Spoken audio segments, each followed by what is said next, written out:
Vă întrebați oare cine sunt eu? Simplu, iată sunt meșterul Manole, în carne și oase, trăiesc. Vă întrebați de ce? Obi m-a ajutat.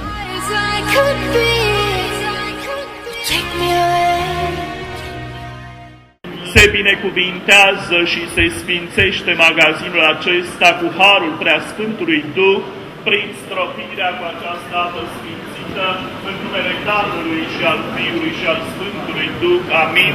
Se binecuvintează și se sfințește magazinul acesta cu harul preasfântului Duh, prin stropire cu această apă sfințită, în numele Tatălui și al Fiului și al Sfântului Duh.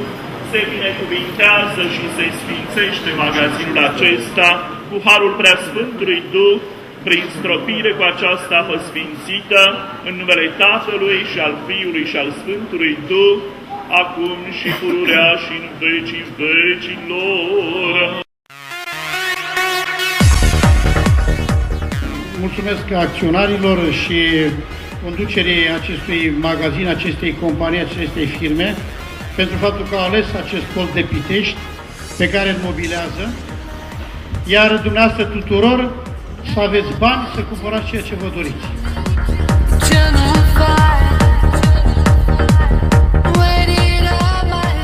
News such as the one of today's opening brings some fresh, optimistic breath to us.